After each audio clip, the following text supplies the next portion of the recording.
What a start to India's tour of Australia. We knew that the shortest form of the game always has its ups and downs and heartbreaks and heartaches, but this one was a typical cliffhanger. It started in Queensland, and is this going to set the tone for the series ahead? We know it's going to be close. This particular one going by 4 runs to the home side. A revised target by the Duckworth-Lewis Stern method. 158 for 4 of 17 is what Australia scored. Because India didn't know it was a 17-over game at that stage, a slight adjustment, and they were chasing 174. At one stage, once Shikhar Dhawan was dismissed, it looked as if they weren't going to get close. But the big finisher we talked about, Dinesh Karthik, with 30 of 13, took it as close as it went. But once he was out, the 4 runs makes it look like a flattering margin. To make some sense of it in the studio, we've got a couple of gentlemen. One who said he's giving India no chance. He just about gets it right. And Akash Chopra sticking to his 65-35. I've got this one wrong, but only just. But in the end... No, actually, Gautam, if you were to look at it from your angle, it's not often that the team that's chasing scores 11 runs more than the team batting first and still ending up on the losing side. It does not happen. It's an anomaly, and it has happened. So 20 years down the line, somebody will have to really work hard to explain this to their grandchildren that, you know, there was a game where India actually scored 11 runs more than what Australia managed in the 17 overs that they played, but they still ended up on the losing side. Try explaining DL and Stern method. It's quite stern. Yes, it is quite stern. Of course, they've got the Australian Professor Stern to come in and add to Duckworth and Lewis. But yes, it's one way of looking at it. You've scored more runs. You know, in the old days, Ian Chappell, it was always his favourite answer. I was once sitting in a commentary box with him and I said, you know, Chappelli, India have got 240. What do you reckon is a good score on this pitch? And he said 1 more than the opposition. He would have been proved wrong. The times that but we're living in. here opposition score more than 1 run and still they lost it because of Duckworth. वो कहते हैं ना क्यों कह रहे होंगे कि India के पास रोहित है, कोहली है, पंत है, दिनेश कार्तिक है. ऑस्ट्रेलिया के पास क्या? ऑस्ट्रेलिया के पास Duckworth Lewis. Correct. Because of that they won the game, and that Kohli dropped that catch, misfield. I think those two misfields matters, I think, because we lost the close by. So if Kohli could have stopped that double, and after that the batsman hit 4, so actually cost them 5 runs. Yeah, we're a nation of great postmortems, but I remember when we were watching the live game, there were 2 boundaries that were about millimeters. Shikhar Dhawan hit them. They were looking like 6 all the way. They fell a millimeter short. Add those two runs there and we've got a tie on our hands. You know, this is a typical game of small margins. You're talking about, we are talking actually about inches in a sport that's an outdoor sport. You take about 5 acres of space to create a cricket stadium, and we're talking about inches and centimeters. So that's the beauty of this sport. But then you don't really rue the fact that those couple of hits did not go on the other side of the fence if there was a bit more power. I think in the end you'll look inwards and you'll say a couple of things actually that stand out for me, and that generally happens towards the end of the game. That is the second run that Kunal took off the first ball of the last over. I thought a single would have got Dinesh on strike, because the following ball he got out. Suddenly the equation changed, and then Karthik got out and it was just completely over. That was one, if I were to look at from the Australian perspective, I'd say why not Maxwell? When Zampa has bowled so well, why did not you go to another slow spinner that you had in your team? So couple of captaincy errors also from either side, not just from Australia, from Indian side as well. We discussed that earlier in the mid-show. But then in the end, you will have to admit the better team won. And we talked about this when we talked about Virendra Sehwag being the not very part-time bowler. Australia actually had several options in their top order. Maxwell, of course, has bowled recently. Darcy Short is known to bowl a bit of his Chinaman. And Finch, too, has bowled, other than against Chris Gale in the IPL. He has actually bowled a little bit. I'm not sure about Finch, but yes, these two, other two, they should have tried. Actually, Finch should have tried one of them. And Maxwell was the better option, because Maxwell bowled against South Africa. So he knows better than Darcy Short. That where he can bowl and how he can bowl in T20. So because as a captain of Kings and Punjab, so he bowled a lot of overs and he did well in India in smaller grounds, and in big grounds I think he should have bowled at least 1 or 2 overs. Yeah, and also when you talk about those margins, let's look at one from Australia's point of view. 9 times out of 10, Glenn Maxwell would have taken that catch. Instead, it was 6 runs. I thought he misjudged a little. He was in the end complaining about the ball being too wet. Yes, it was a wet ball like a bar of soap, but he did not really time his jump properly. In fact, in hindsight, if he were to look at it very closely and not emotionally, he didn't even have to jump. If he just stood there, it would have been an easy catch. He obviously thought that the ball was a lot higher, it was a lot deeper. That was not the case. So yes, if that catch was taken, things would have looked a little different. But then it's not a game of ifs and buts. The fact still remains that India ended up on the losing side, even though India started as favourites. Let's not forget, we were talking about the fact that for the first time in the history of India-Australia tours down under, the visitors are starting as favourites, but then they've been humbled today.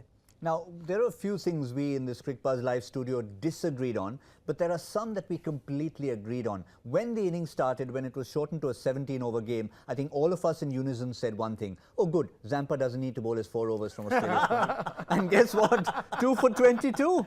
Yeah, absolutely. You know, he surprised us because the way Indian batsmen batted against Zampa, it was not that looked like that Indian batsmen were batting against Zampa. So I was little disappointed because he was the only only spinner in the side. So I thought that they will target him and score at least 3 or 30 runs. So I think that was the difference. So he bowled beautifully, gave only 20 odd runs and took 2 important wickets, Virat Kohli and KL Rahul. So he did really well.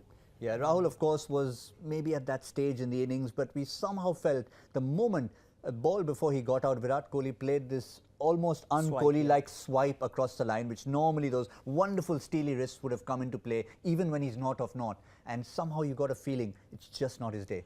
It didn't look like that, but then it also takes only a boundary to change all of that. And let's not also forget that he did not play the T20 format of that West Indies tour of India.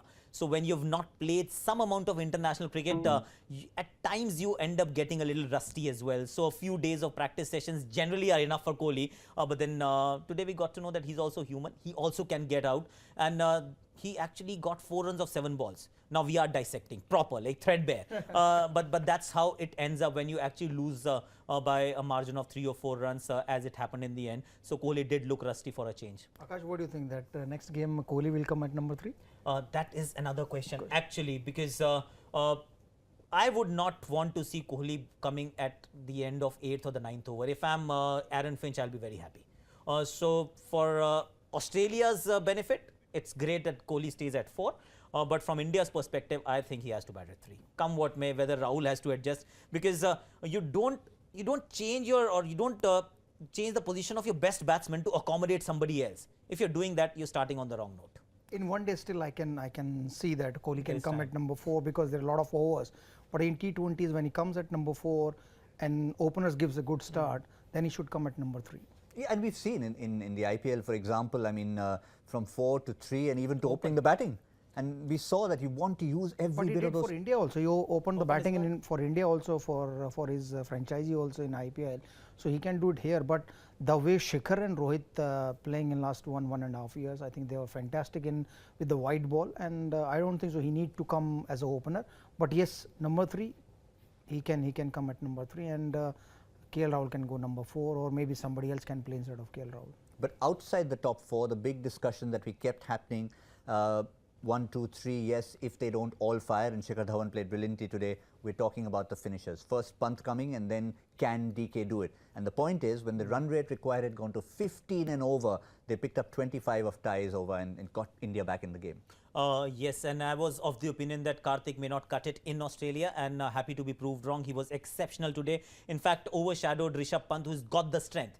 You know, there are things that you look in a finisher, his ability to hit sixes at will, sometimes off the good bowling as well. Dinesh Karthik is not cut from that cloth. You know for sure that he'll be maneuvering the strike, he'll be manipulating the bowlers, but he's not going to hit a few balls into the stands, is what you get, the sense that you get with the Dinesh Karthik. And therefore, he's actually playing a slightly different brand of cricket with regards to a finisher's role, and therefore has proved me wrong, and I'm happy to be proved wrong if he continues in the same fashion, same vein. And then a question will be asked that why is he not playing one-day cricket as well? Why he just been pigeonholed to be a T20 specialist? Because we all know that Dinesh Karthik, as a batsman, brings a bit more to the table. He has the ability to actually, or the range to bat for longer durations. So why not ODIs as well? Yeah, exactly what we mentioned with Virat Kohli, where that he's happy to come at 4. When you have that reign of extra number of overs, same logic applies to Dinesh Karthik playing in the format versus not playing. But if you look at whoever played for India at number 4, Dinesh Karthik has a better average than everybody else.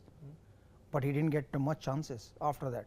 So maybe that team management thinking that Dinesh Karthik don't deserve to play in playing 11. So that's why they didn't pick him for the one days. But if you give him a longer run, he will prove everybody wrong, the way he proved Akash Chopra wrong. and for a change, happy to be proved wrong Absolutely. there. Absolutely. It's just a pity that sometimes when you talk about a finishing 30 of 13, if India had got over the line, it would have been just a different kind of celebration instead of Justin Langer cutting his 48th birthday cake in the dressing room. Without doubt, but you also have to bear in mind that bowling was also of slightly lesser qualities what we have seen. You wouldn't see Marcus Stoinis bowling the 15th and the 17th over of a 17-over game. If the calculation has come down to that, that means you've made some huge miscalculations with regards to your bowling resources.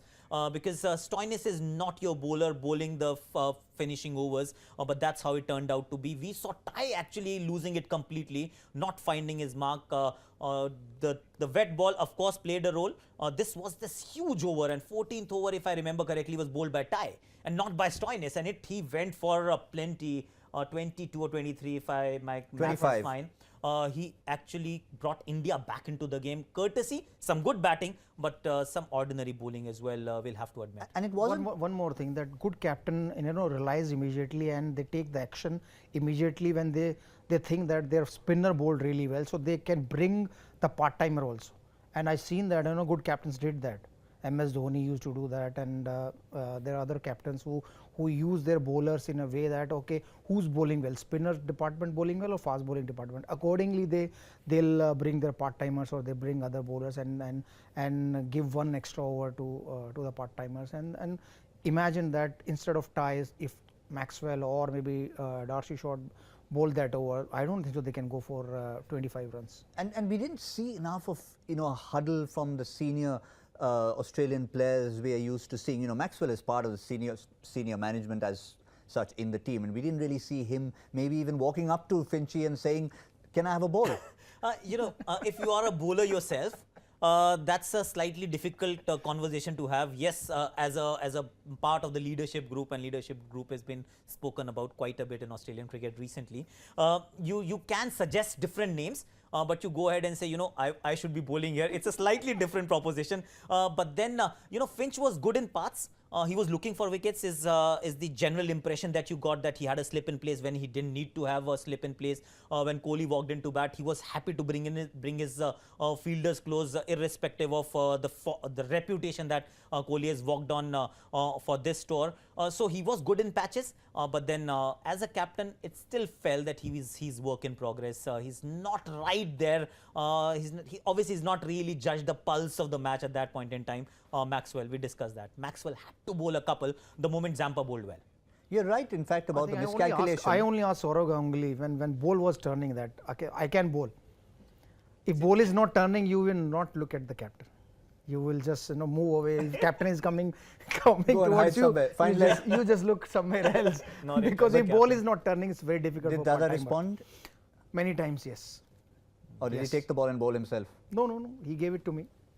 He bowled himself also, but he was very smart captain. So he realized that yes, that's why we played 7 batsmen and 4 bowlers. So me and Yuvraj Singh was the part-timer. So we can actually bowl 10 out of these two bowlers. But yeah, we were just to stay on that miscalculation for a minute. It was surprising to see in a scenario like this. It's just a 20-over game. I'm sure you've worked it all out. 4 overs already bowled by Berendorf, 4 overs already bowled by Zampa, and Stanlake therefore could only be one of the 3-over bowlers. And he actually tossed him the ball and then realized, whoops. It's a tough one, understanding and being slightly ahead of the game all the time, knowing fully well where your team stands. And Australian cricket is in a slightly precarious situation as of now. So as a leader of the side, there are times when you actually miscalculate because in your head it's a 20-over game, but it's not a 20-over game anymore. Or now you need to rotate your or use your resources accordingly. And I think he got it wrong. Behrendorff shouldn't have bowled those 4 overs personally. If you're going for so many runs, you should be assigning the 4th over to somebody else, somebody more trusted. In the end, it turned out to be Marcus Stoinis, who actually is the better of the faster bowlers that were on show. Andrew Tye also went for a lot of runs, which was slightly unexpected. You expected him to be your banker. Didn't happen in this case, but there was miscalculation for sure. So both teams, whether they have the 6th bowling option or not, they've chosen to bowl only 5 bowlers in a T20 game where a lot of runs are scored, which again doesn't happen too often. Well, I reckon we're not going to be the only ones chatting about this. There's going to be 2 dressing rooms who'll have enough to talk about. Yes, the Australians might have won, but just about. And I reckon in a couple of days' time, there will be a few changes in plans, maybe even changes in personnel, and they will try and improve on things at the MCG in the second T20 International. This is where, of course, it all started for India. The first ever T20 International between the two sides was played at a packed MCG, well, pretty much packed, 70,000 on that day. Seatings have changed a little bit, but just changing topic a little bit. Shreyas Iyer has been among the course of conversation for a lot of people in terms of where he should be, where preparation should be. And India have done a few unorthodox things. One example being Sanjay Bangar being sent to Sydney to work with the test players. But where do you stand on Shreyas Iyer at the moment? I think he's a good traveller at the moment. So because I don't understand that before a lot of middle order batsmen, Shreyas Iyer played T20 and 1 days, and suddenly he was out of thinking. So and now he comebacks again, and he don't have a place in the playing 11, and I don't think so. You can drop anybody out of these 6 or 7 batsmen to give Shreyas Iyer a chance. He's not even second in line. Yeah. He's not the next in line. So that's why he's a very good traveller, I can say. That's the T20 international squad that India has. Shreyas Iyer is there in the mix. We saw Manish Pandey sitting there looking a little But I despondent. will prefer before Shreyas Iyer Manish Pandey, That's because the he's a point. very good T20 player, and he scored ODI 100 in Australia, which we won, which is more than 300 runs, 320 if I'm not wrong, on last tour. So he is not getting chance in the playing 11, and we are talking about Shreyas Iyer. Iyer should be in New Zealand right now. Sorry to butt in. I think he should be in New Zealand. Well, he said right he's now. a good traveller. Yeah, so so just get him another so flight. exactly. That's a Simple. prettier country to visit, and he'll also get some game time because he is not playing. You know, in a 3-match series, obviously it's a bilateral limited over series. If you give anybody, or rather, let's put it this way, if you don't give somebody an opportunity in the first game and you happen to lose that game, forget about it. You're not going to try somebody because you will never be in a position to try anyone. The opportunity was there when you clean swept, or rather you won the 2 of the 2 ODIs, the first T20Is against West Indies. In the 3rd match, you can do whatever you wish. You can try as many people as you want.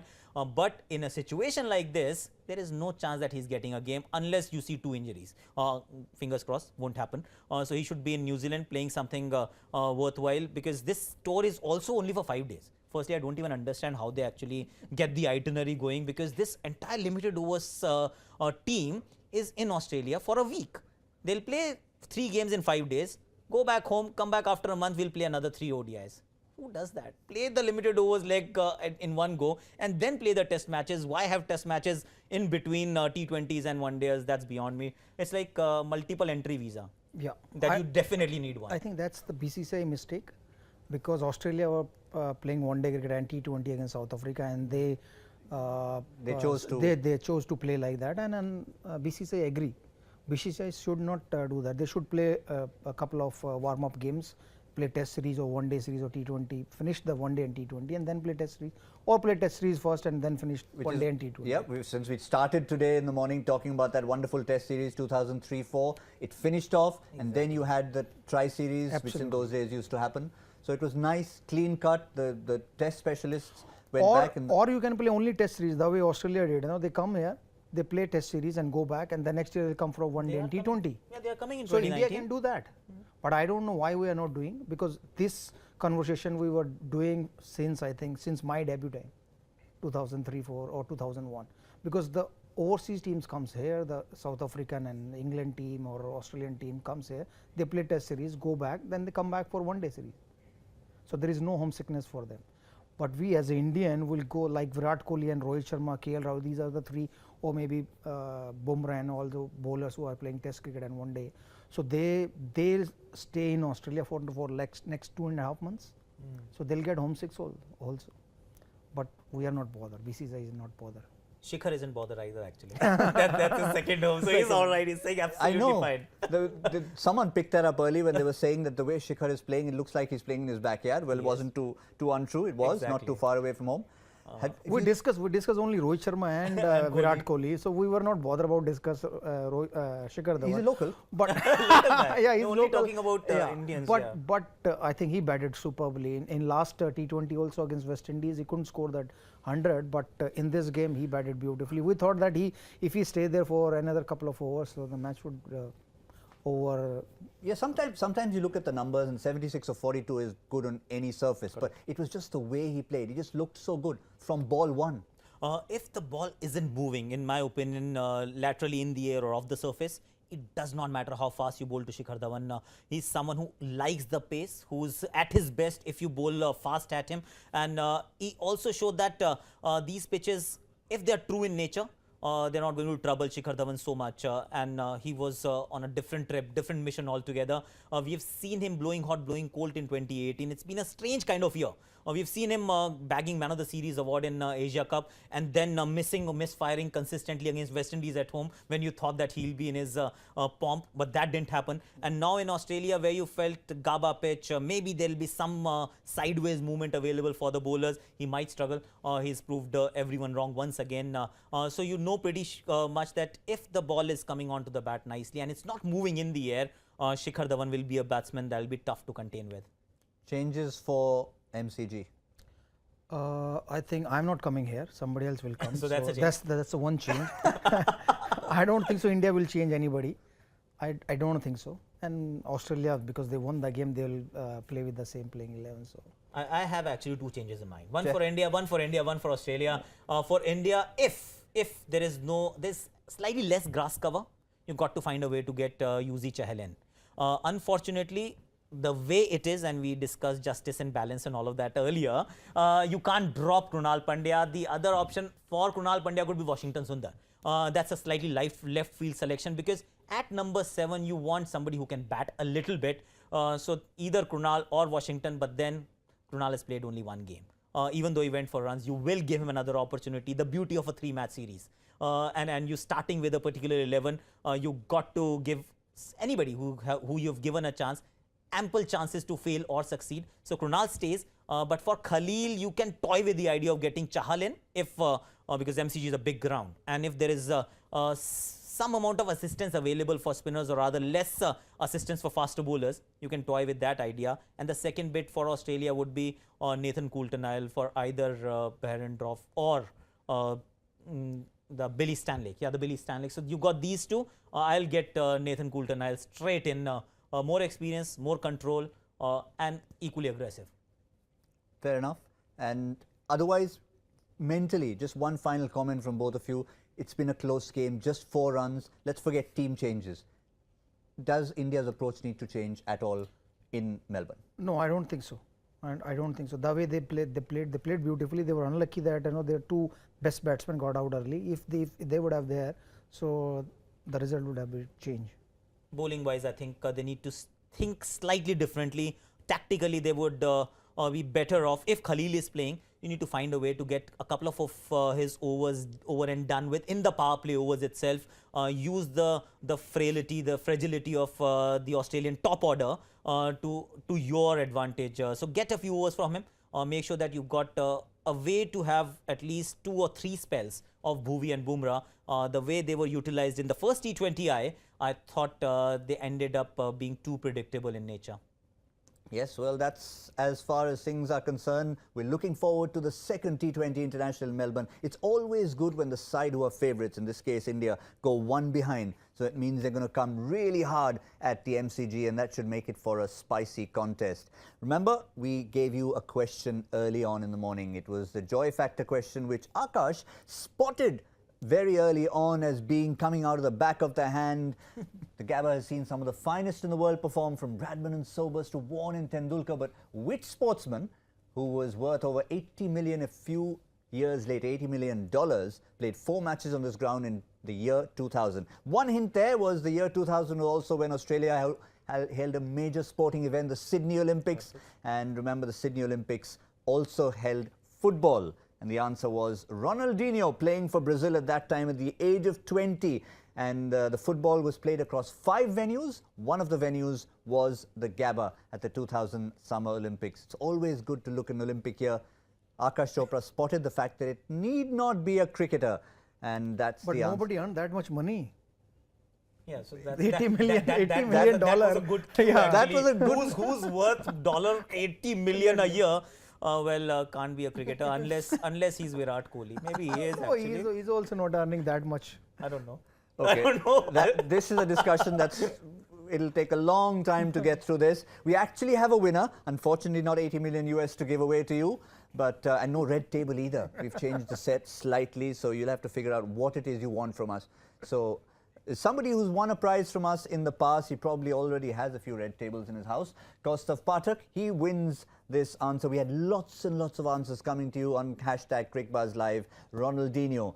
And you can expect from someone like Joy Bhattacharya, who's football loving. He held that under-17 World Cup together. There's always a bit of football that comes in there.